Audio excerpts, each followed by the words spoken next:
Il y a au Tibet un peuple qu'on opprime et qu'on détruit en secret, dans le silence, depuis 45 ans.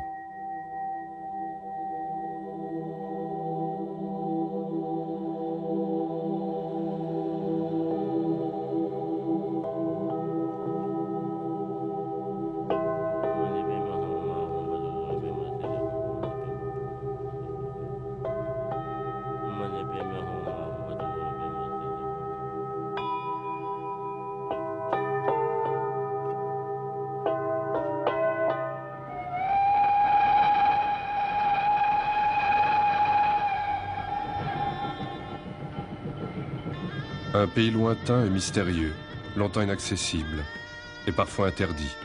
Un immense plateau à 4000 mètres d'altitude, entouré de déserts et des plus hautes montagnes du monde. Parmi les premières images, celle-ci, filmée en 1938 par une mission scientifique du Troisième Reich.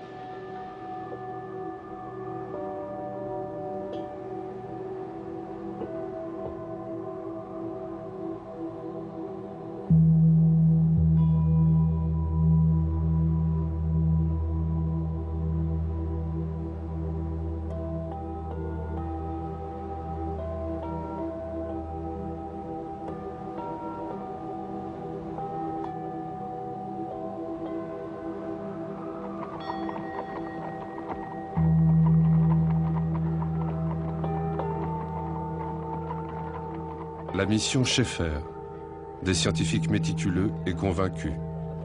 Pour bien connaître, il faut d'abord mesurer.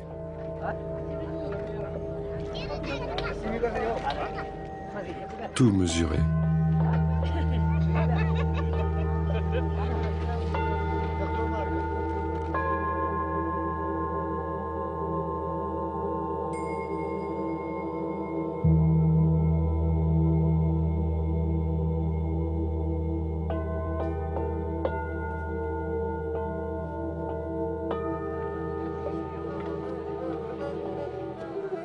Gaieté légère et innocente d'une société encore épargnée, pauvre, ardente et sans violence.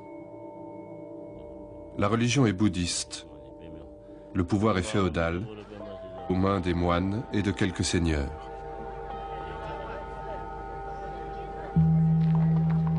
La ville sainte, Lhasa, au centre même du Tibet, le long de la rivière de la Félicité, et le palais du Potala.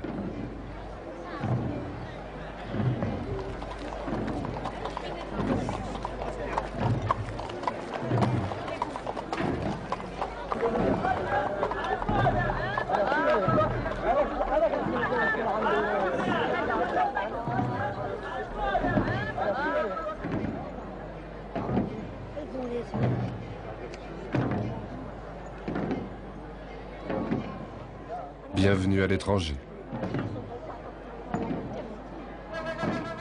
Quelques jours après son arrivée, Schaeffer filme la grande fête du Nouvel An.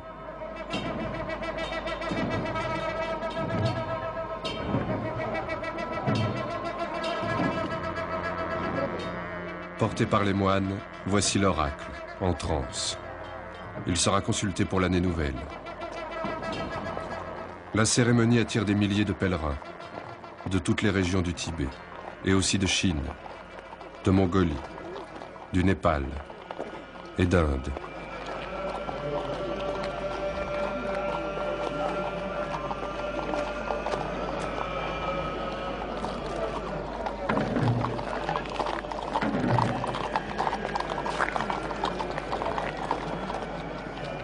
À voir ces images, on a le sentiment que rien ici n'a changé depuis Gengis Khan. Ni les ors, ni les couleurs des costumes d'apparat, ni la fierté tranquille des seigneurs. On imagine ainsi la cour du grand Mongol.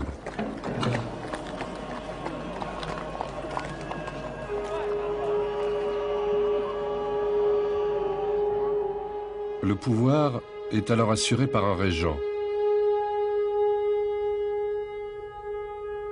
Le 13e Dalai Lama est mort depuis 5 ans, après 50 ans de règne. Au sommet d'une hiérarchie féodale, il détient tous les pouvoirs. Lui-même réincarnation du Dalai Lama précédent, À sa mort, il s'est réincarné à son tour dans un jeune enfant que les moines recherchent alors de village en village et qu'ils reconnaîtront à quelques signes secrets.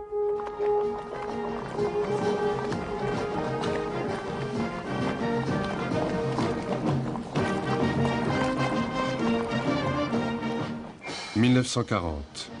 C'est un Anglais qui filme en couleur l'arrivée de la cour royale et le palanquin d'or qui transporte le 14e Dalai Lama.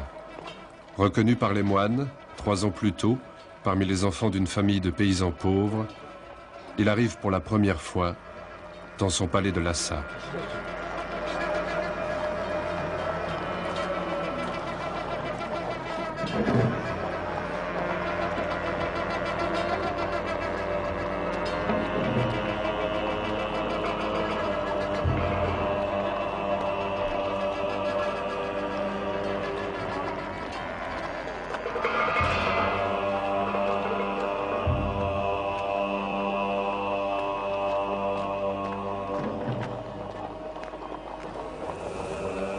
Première visite d'un dignitaire étranger, Sir Basil Gould, l'ambassadeur de Grande-Bretagne.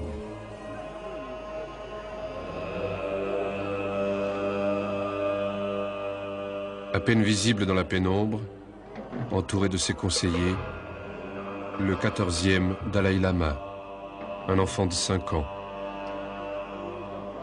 Connaît-il alors son destin ?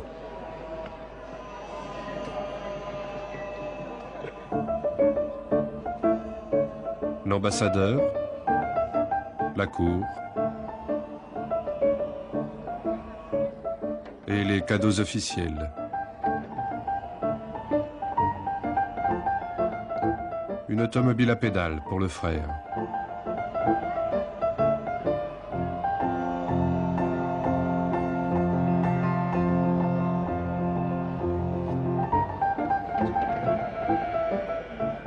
L'or encore, et les couleurs des atours des belles aristocrates, et Lady Gould. Depuis le début du siècle, la Grande-Bretagne, grande puissance impériale, veille jalousement sur l'indépendance du Tibet, nécessaire à l'équilibre géopolitique régional. 2 grandes régions, le Tibet intérieur, au nord, placé sous influence chinoise, le Tibet extérieur, au centre et au sud, autonome et indépendant. 6 millions de Tibétains sur un pays 5 fois grand comme la France, entouré au nord et au sud par les 2/3 de la population mondiale. Objet de la convoitise des puissances régionales et plusieurs fois envahis, ils ont malgré tout su préserver leur indépendance culturelle et leur autonomie.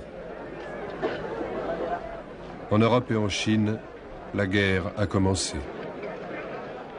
Mais ici, tout est loin.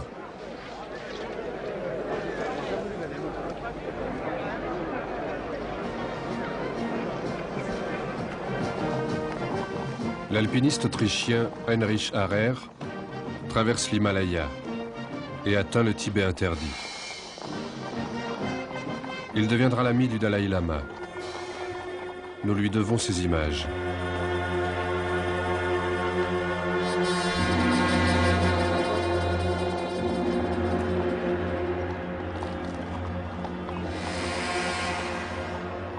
Entre palais d'hiver et palais d'été, le cortège du Dalai Lama.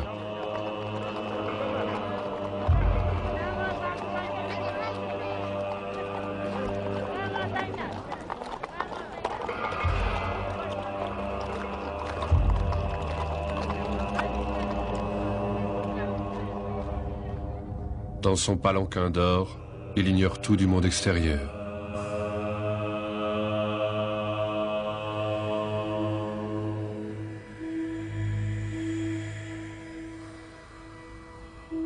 La guerre a changé l'équilibre mondial.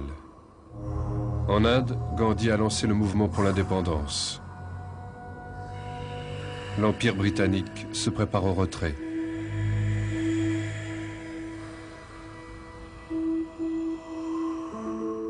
En 1947, le vice-roi des Indes annonce aux Tibétains que la Grande-Bretagne ne peut garantir les accords passés.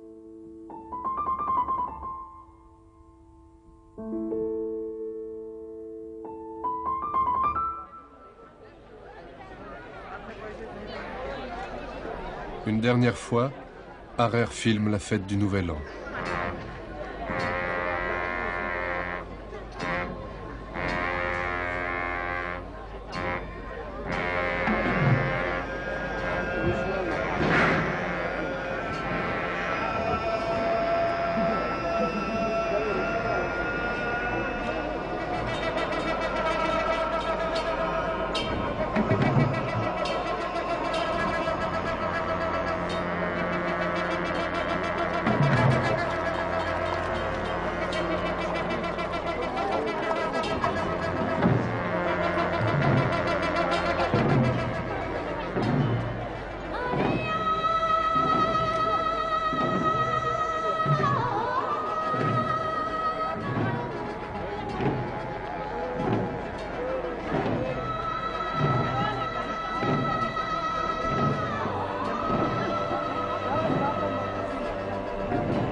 Toujours porté par les moines, l'oracle.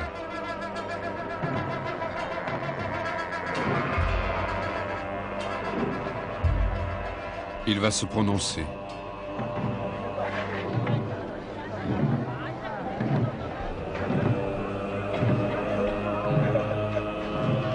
Les symboles de l'année passée sont brûlés.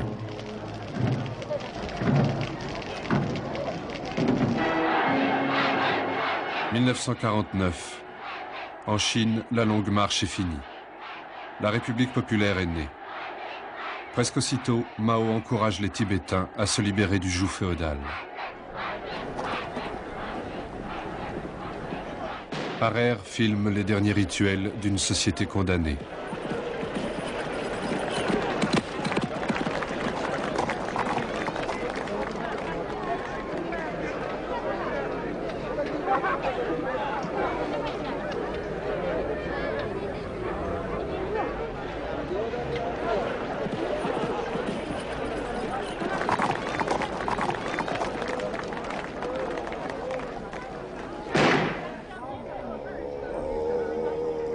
La menace pèse sur le jeune Dalai Lama.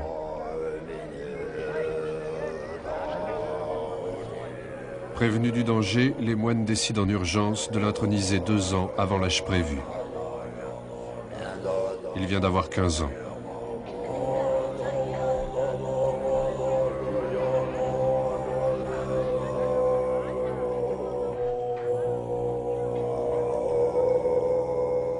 Pendant que la cérémonie d'investiture se déroule à Lhasa, l'histoire est en marche.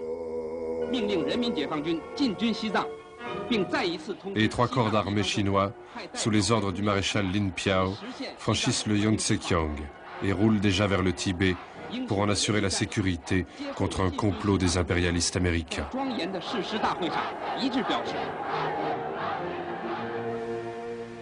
Les Chinois ne s'étaient jamais satisfaits des accords passés par la Grande-Bretagne pour l'indépendance. Pour l'avoir autrefois envahi, la Chine considère toujours le Tibet comme sa province. Mao n'a pas attendu 100 jours pour faire connaître ses intentions. Le peuple tibétain retournera dans la grande famille de la mère patrie. Une expédition.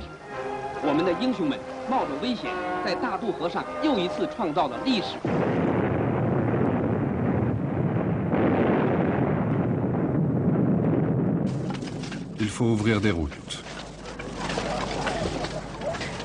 construire des ponts,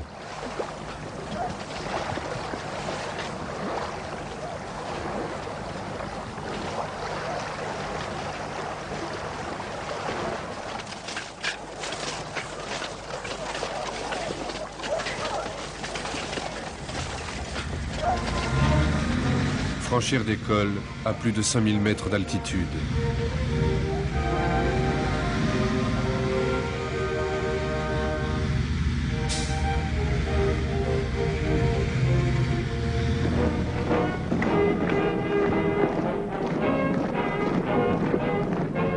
Ils arrivent de partout.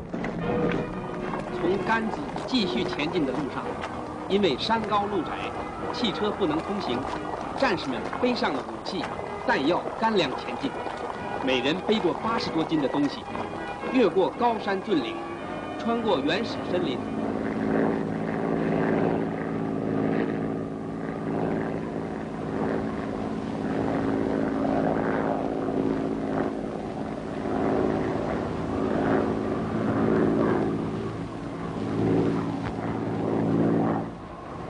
Il faut presque un an pour arriver à la frontière du Tibet autonome. 他们带来全国各族青少年和亿万革命群众的心愿。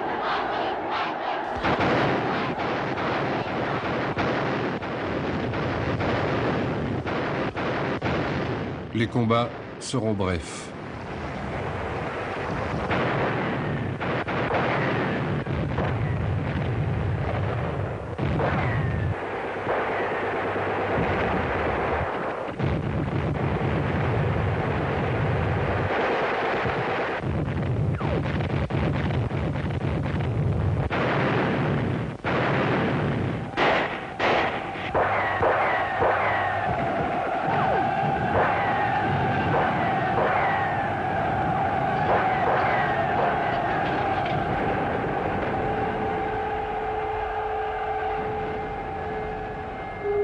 À 1 contre 10, peu armée et sans ordre précis, la petite armée tibétaine est écrasée.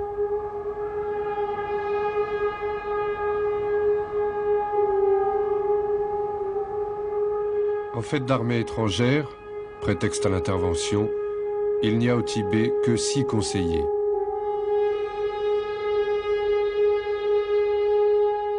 Et ce radio, Robert Ford.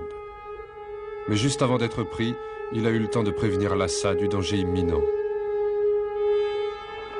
On a aussitôt pris la décision d'éloigner le Dalai Lama pour le mettre à l'abri, quelque part près de la frontière indienne. Et avec lui, une partie du trésor royal, des caisses de poudre d'or.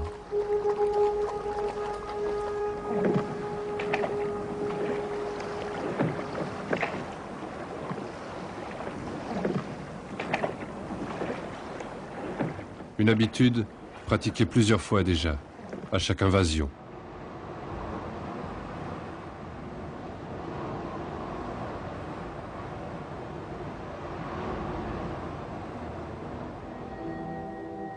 De l'Est et du Nord, les troupes chinoises convergent vers Lhasa.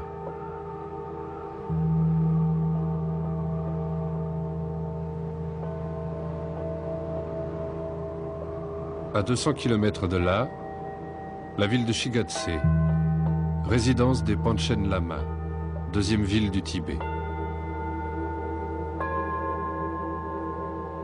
Le Panchen Lama est lui aussi réincarnation de son prédécesseur. Il est le second dans la hiérarchie du pouvoir politique et religieux. Il a 14 ans et dépend encore des conseils, des intrigues et des ambitions de son entourage. Il sera donc l'homme des communistes. Il écrit à Mao, « Le Tibet est avec vous ».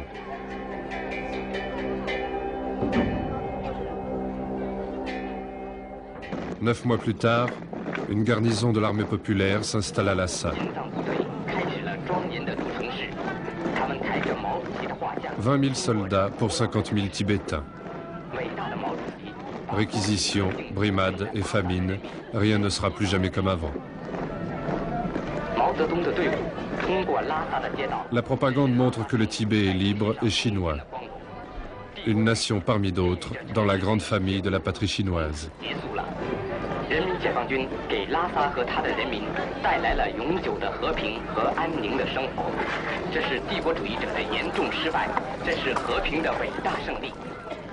La propagande montre encore la première rencontre de l'officier politique et du Dalai Lama, enfin revenu à Lhasa. À Pékin, les émissaires du gouvernement tibétain signent sous la contrainte l'accord en 17 points que les Chinois authentifient avec un sceau falsifié du Dalai Lama.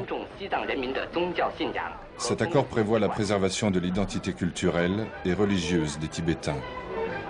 L'indépendance est perdue, mais l'autorité du Dalai Lama est maintenue.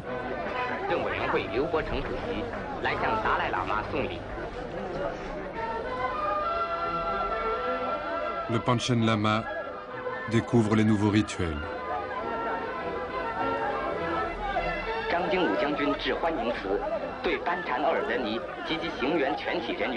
Les discours interminables.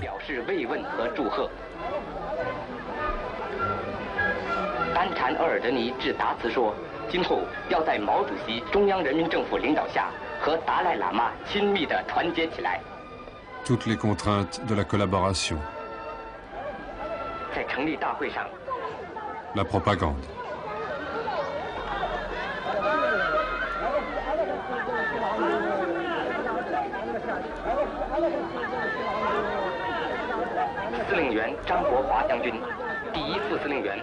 C'est la guerre en Corée. Le Tibet n'est pas un enjeu dans la guerre froide.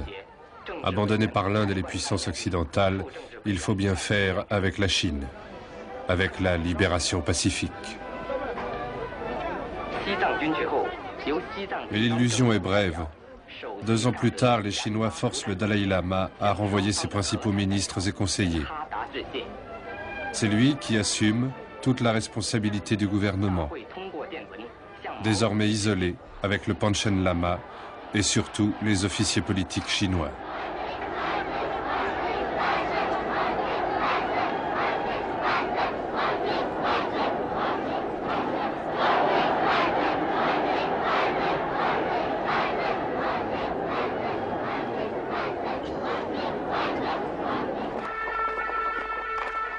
Première visite à Lhasa du Panchen Lama.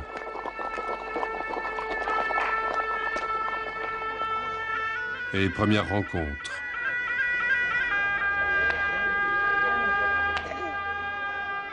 Ils ont l'un et l'autre 17 et 16 ans.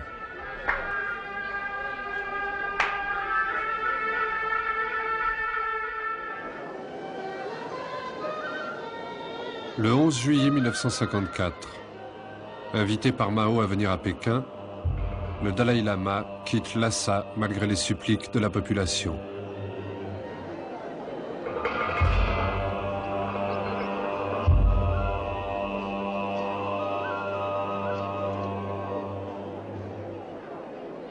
Ils craignent de ne jamais le voir revenir.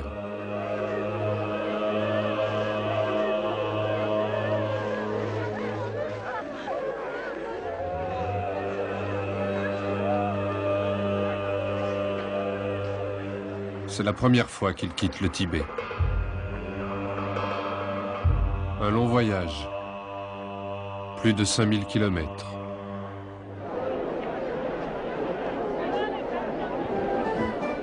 L'arrivée à la frontière chinoise.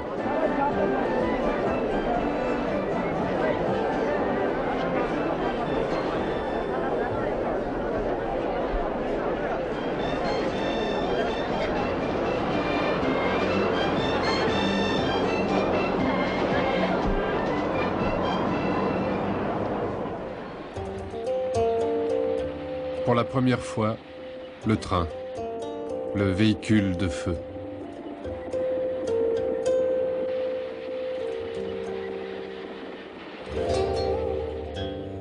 Visite de la cité interdite par la délégation tibétaine.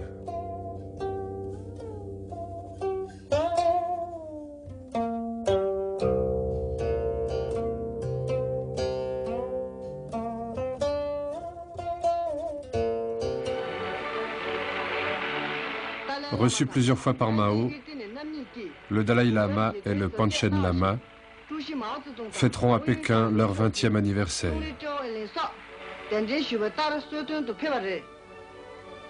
Malgré les apparences et les politesses formelles, des invités sous influence.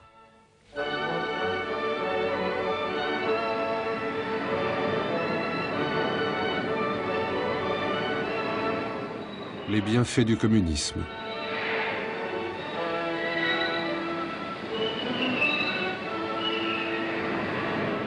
C'est Mao qui annonce personnellement au Dalai Lama les réformes nouvelles pour l'administration du Tibet et la création d'un comité préparatoire dont il est nommé président.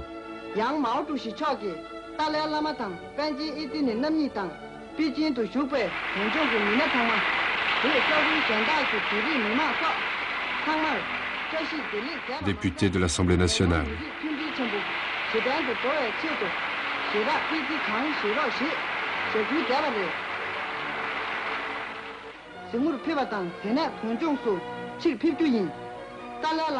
Lorsqu'il quitte Pékin et qu'il fait ses adieux au Panchen Lama, son séjour a duré presque un an.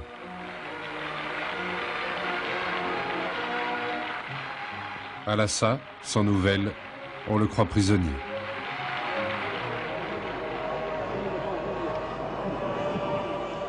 Mais son retour, en jeep et sans apparat, révèle le véritable but du voyage.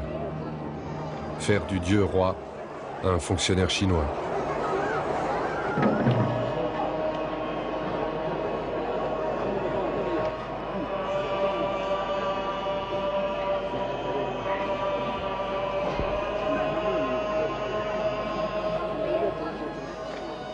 Comme le Panchen Lama, en costume, otage retenu à Pékin.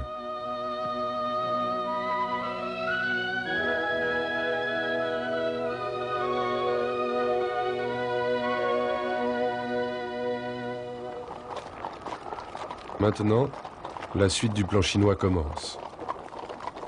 La conquête de la maison des richesses de l'Ouest. Le nom chinois du Tibet.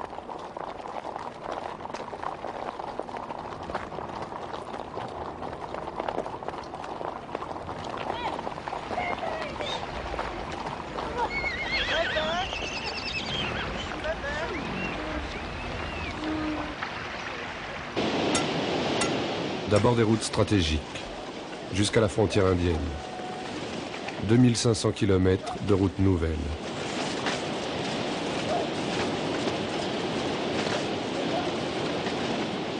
Les premières saignées du modernisme dans un environnement particulièrement difficile.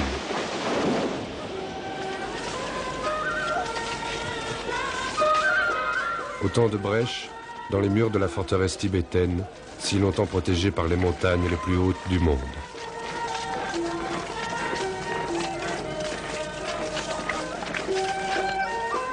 L'Orient est rouge, le soleil se lève. L'électricité arrive. Grâce à Mao. Avec les livres pris dans les monastères, on brûle le passé.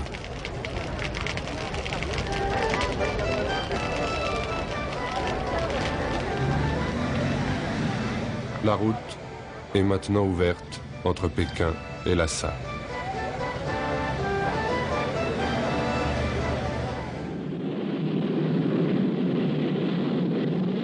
En 1956, le Dalai Lama est en Inde, sur l'invitation de Nehru et pour les fêtes anniversaires de la naissance de Bouddha.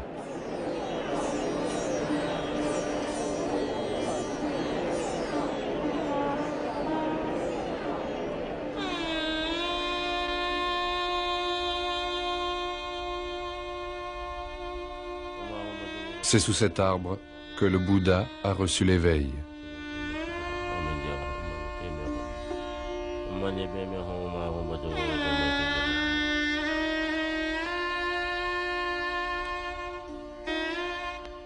Retour aux sources du bouddhisme.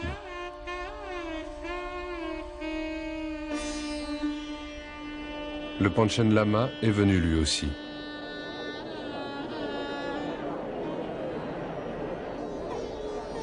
Retour aux sources, mais aussi voyage diplomatique pour le Dalai Lama qui demande secours contre l'invasion chinoise. En vain.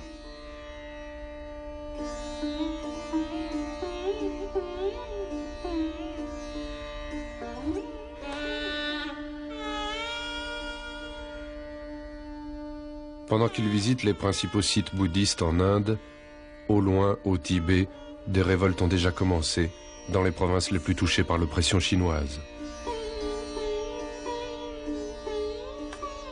Bientôt la fin du voyage pour le Dalai Lama et le Panchen Lama. Ils ignorent encore que leur destin se sépare ici pour toujours.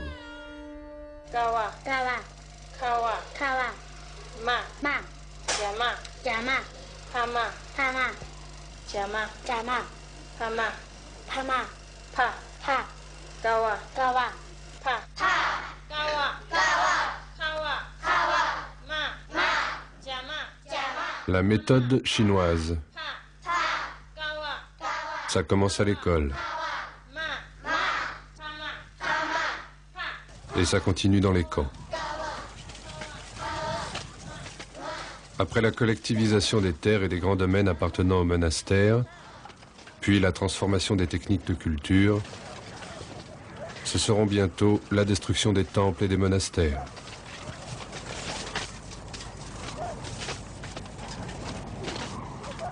L'interdiction des pratiques religieuses.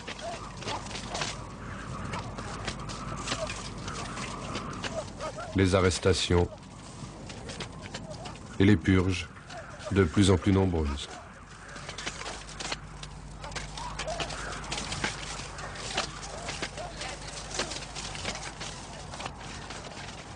La ruine de la culture traditionnelle et les premières famines.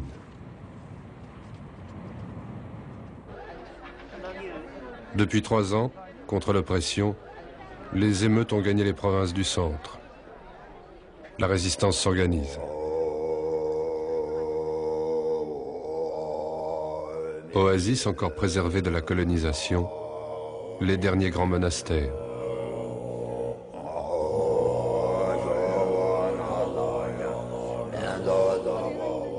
Le Dalai Lama a 22 ans, soumis à des derniers examens avant d'être confirmé dans ses attributions religieuses.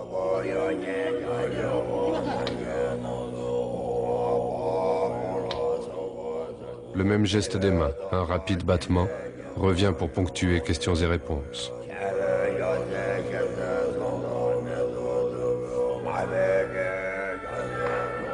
De monastère en monastère.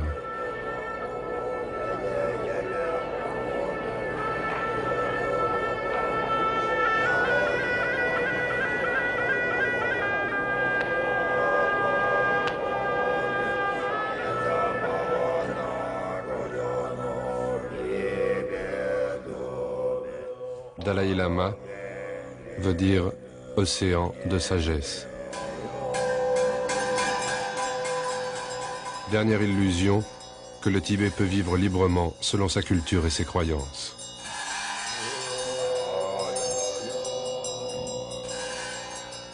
Coups de mains et embuscades. La révolte, encore.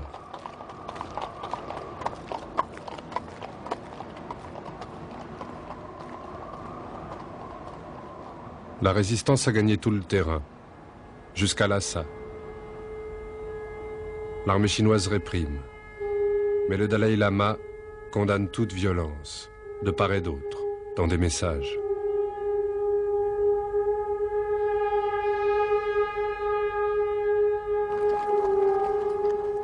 On le prévient, il faut fuir.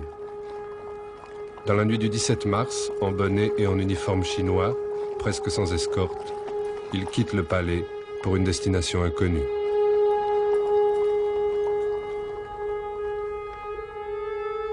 La population de Lhasa entière s'est soulevée. 20 000 Tibétains civils contre 40 000 soldats chinois.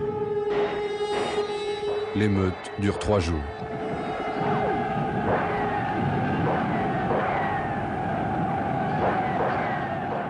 La répression est aussi violente que rapide. Au loin, la liberté.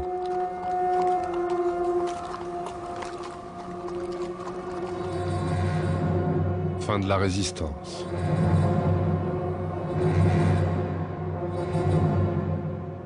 Images de propagande. Et mise en scène pour discréditer les moines. Des milliers de morts. Plus de 10 000 à Lhasa, au moins 100 000 dans le reste du pays. Tout est détruit.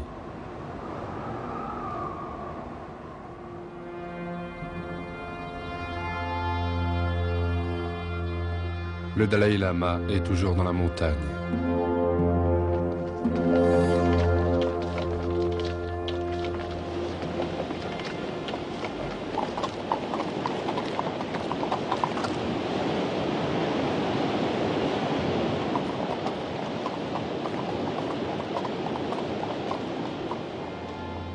Les Chinois le cherchent, le disent enlevé par des contre-révolutionnaires.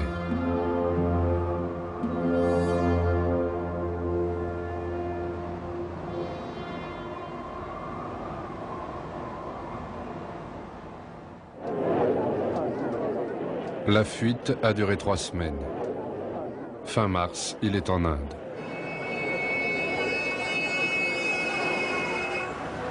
Son gouvernement est dissous. L'état de siège et le silence règnent à Lhasa. Accueilli par Nehru, l'exil du Dalai Lama commence.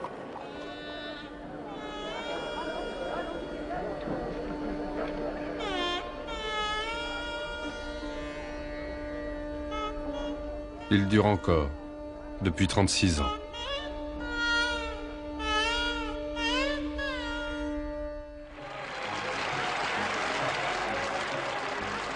Pendant que le Dalai Lama alerte en vain le monde sur le génocide et la répression en cours au Tibet, le Panchen Lama, toujours otage, occupe l'intérim du pouvoir. Il reviendra plusieurs fois sur sa collaboration avec les Chinois. Et 5 ans plus tard, donnera publiquement son soutien au Dalai Lama, condamné à 15 ans de prison, puis en résidence surveillée à Pékin. Le Tibet entièrement annexé, l'armée chinoise continue vers le sud pour rectifier ses frontières avec l'Inde, désormais placée sous la menace directe des armées chinoises. Le sort du monde se joue alors ailleurs, à Berlin et à Cuba. La guerre froide ignore l'Inde et le Tibet.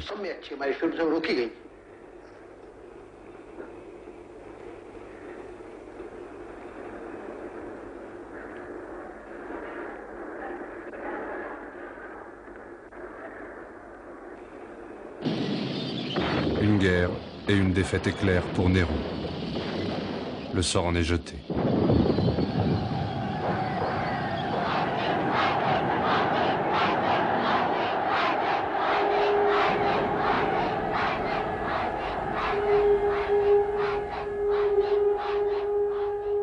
Les provinces orientales sont intégrées à la Chine. Seule l'ancienne région autonome porte encore le nom de Tibet, méthode bien connue d'apartheid.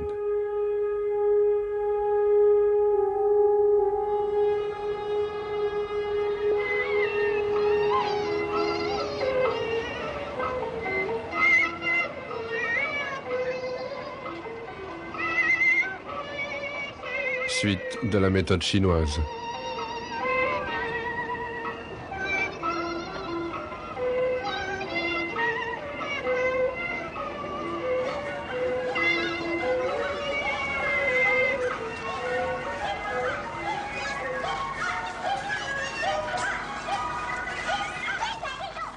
Mais ce que la propagande ne montre pas, ce sont les morts, par centaines de milliers, d'épuisement et de faim.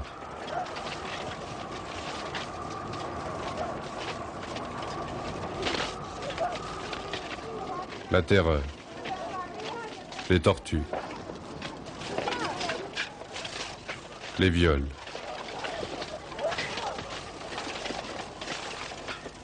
Les moines crucifiés, brûlés ou enterrés vivants.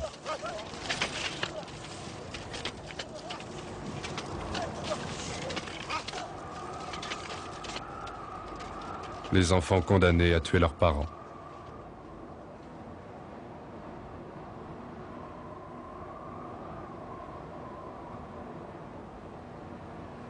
Ils fuient à travers la montagne pour échapper à toute cette horreur et à la famine qui, depuis 3 ans, ravage tout le pays.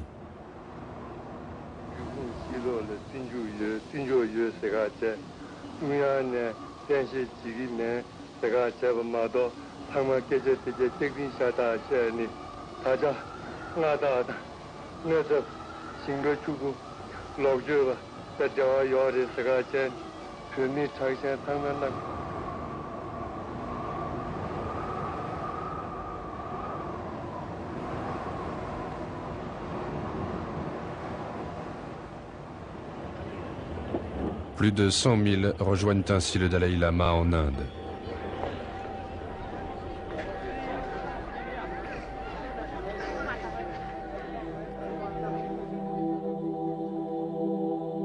Là, au pied des Himalayas, à Dharamshala, il établit un gouvernement du Tibet en exil. Et le 10 mars 1963, proclame une constitution démocratique.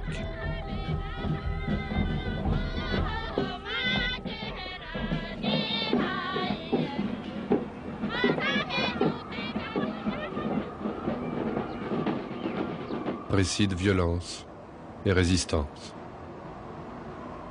On les appelle la force spéciale des frontières.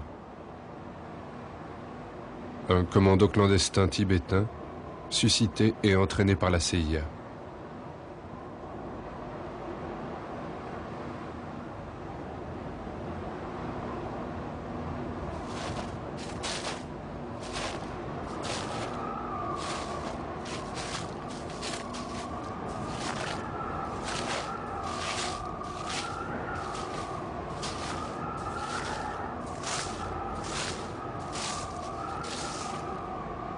Au passage d'un col, la prière.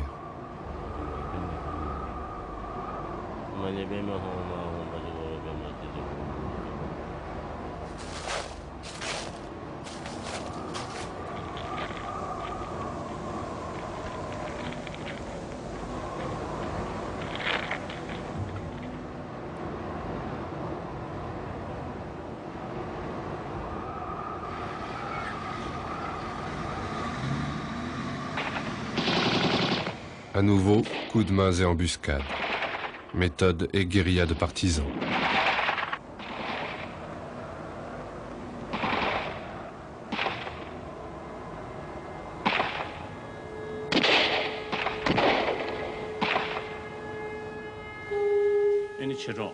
Une mauvaise voix pour le Dalai Lama. Un message diffusé par radio rappelle à tous les Tibétains que la violence est contraire aux principes bouddhistes.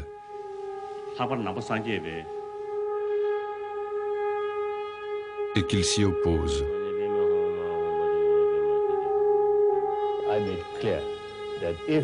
J'ai été très clair dès le début. Si les Tibétains choisissent la violence pour résister aux Chinois, alors je me retire de mes responsabilités.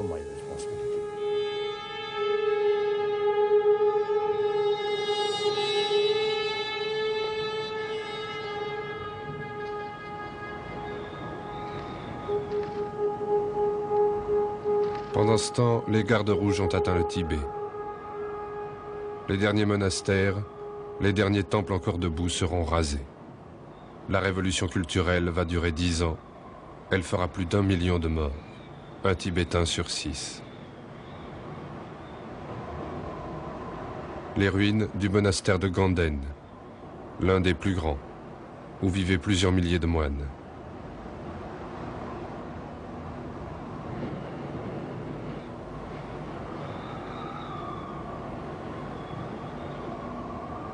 Une société et sa culture détruites. 1972. La guerre froide évolue et Nixon est à Pékin.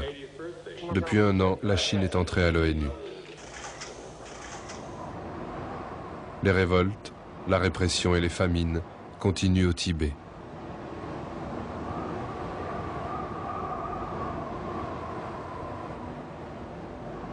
Mais il faut bien entrouvrir la frontière. Entrouvrir le rideau de bambou.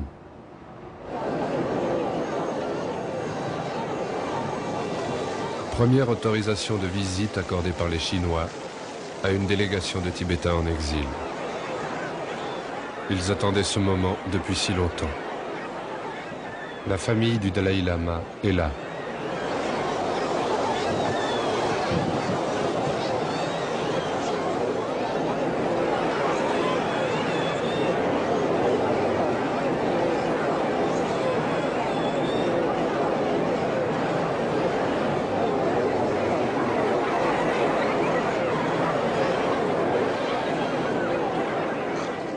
Ils viennent des régions les plus lointaines pour les voir, les toucher.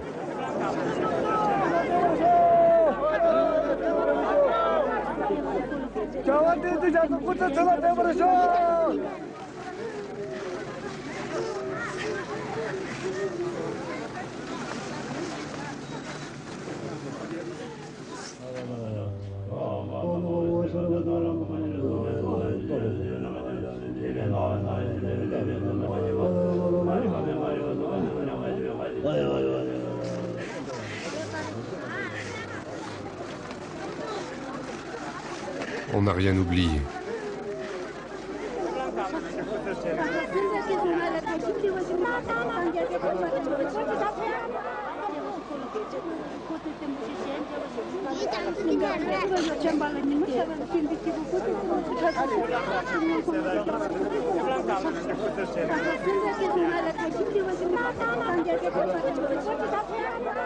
Ne crois jamais les Chinois, jamais.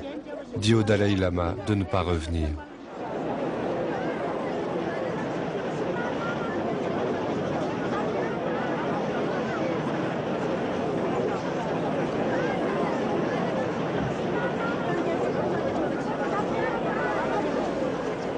Ces images font peur aux Chinois. Elles leur révèlent surtout que 20 ans d'exil, de répression et de rééducation n'ont pas diminué le prestige du Dalai Lama.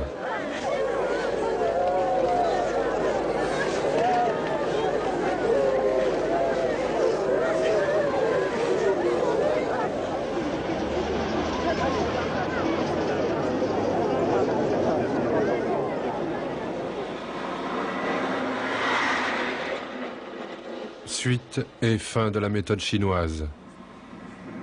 Après le génocide, la colonisation massive. Des centaines de milliers de colons chinois envahissent le Tibet. En 1980, Lhasa est devenue une ville chinoise.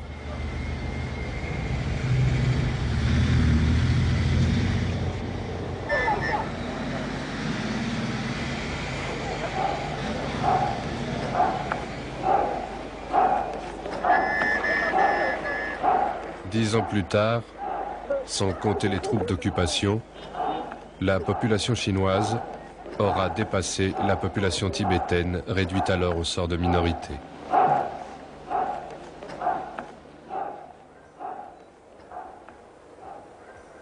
L'équilibre mondial évolue. La défense des droits de l'homme est devenue un enjeu de la guerre froide. Devant le Sénat américain, le Dalai Lama propose la transformation du Tibet en zone de paix et l'ouverture de négociations avec la Chine.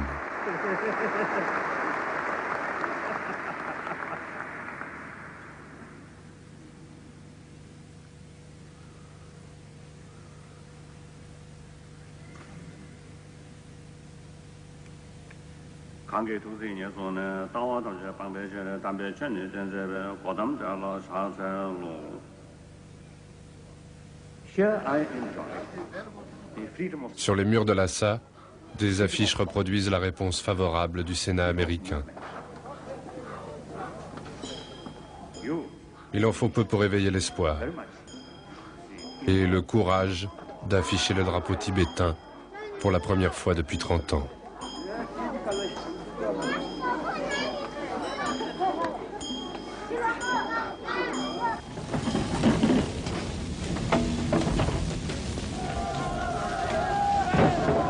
Trois jours plus tard, ils sont des milliers qui manifestent pour l'indépendance et le départ des troupes chinoises.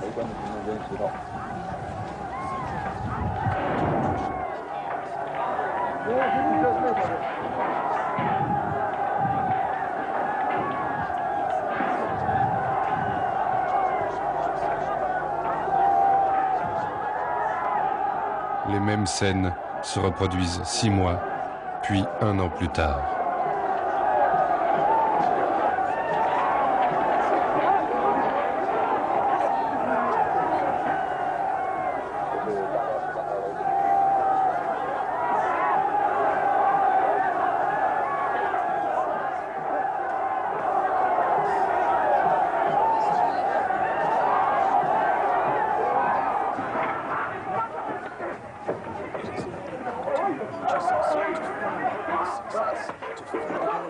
Image de la sécurité chinoise.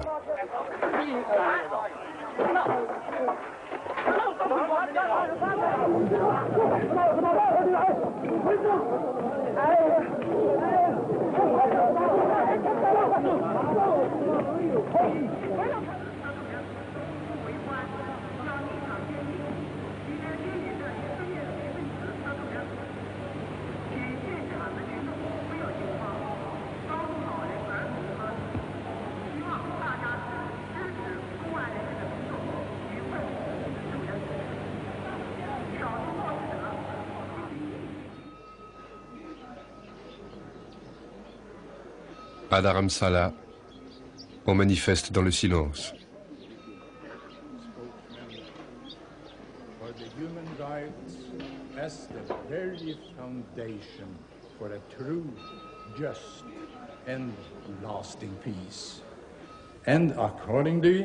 En 1989, à Oslo, le Dalai Lama reçoit le prix Nobel de la paix. And received the Nobel Peace Prize for 1989 with a gold medal and the diploma.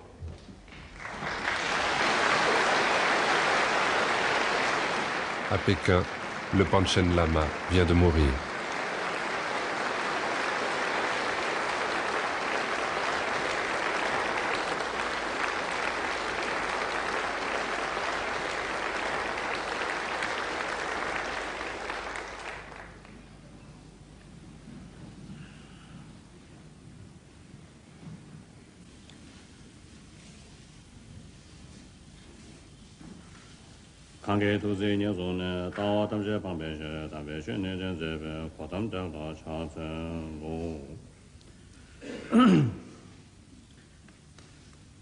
First, let me say a few words in Tibetan. Le mur de Berlin est tombé. McDo est à Moscou et Holiday Inn ouvre un hôtel à Lhasa. Mais pour les Tibétains, il n'y a de libre que le commerce. L'ordre reste chinois. Submergés par des millions de colons chinois, les survivants de la société tibétaine, entre la vie et la mort, attendent d'être sauvés.